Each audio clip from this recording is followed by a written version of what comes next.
माझं नाव अलका टकले। मी 1985 साली 87 साली इथं एक कामगार म्हणून आले होते। एका ट्रस्ट मध्ये काम करत होते।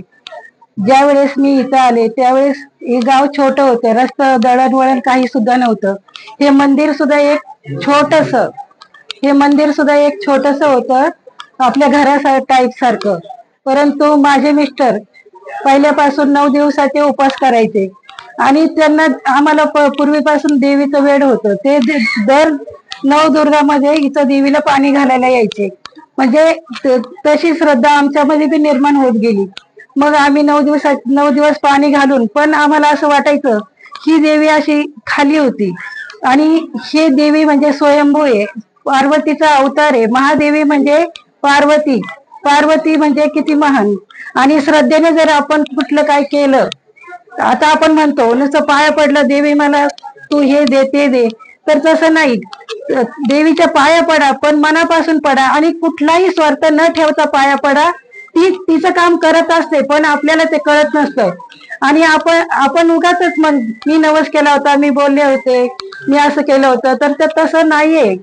आणि ही देवीचं मंदिर जे आता दिसतंय, आता हे सर्व लोक जे दिसतायत, मला खूप आनंद होतोय। आणि पूर्वी इथं म्हणजे असं कदाचित कोणीतरी यायचं आणि कोणीतरी येऊन जायचं, पण तसं नाही। आज आमचा गाव सगळा जागृत झाला आणि तिचा पाठिंबा आमच्या सगळ्या गावाच्या पाठिंबा ही उभी आहे माऊली। आणि ह्या माऊलीमुळेच आमच्या गावात सगळं सुसज्ज आहे। म्हणजे मला तर असं वाटतं की सर्व लोकांनी तिला मनापासून आणि श्रद्धेने खूप मनापासून तिची सेवा करावी।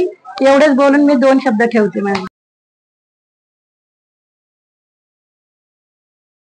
देवी जय देवी महिषासुरमर्दिनी भो दैत्यासुरमर्दिनी सुरवरीश्वर वरदेकार संवरी। जय देव प्रसन्न वंदन प्रसन्न होती निराशा तेजापासून वात पळाई परतला तुम्ही काहीचा हेत जन्म मरणाचा पुराच बैला।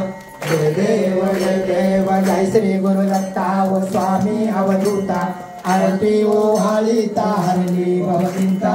जय देव सप्त योनिया उभा टाकला 27 साष्टांग प्रतिपाद केला। प्रसन्न होऊन आशीर्वाद दिला जन्म मरणाचा फेरात कविला। जय देव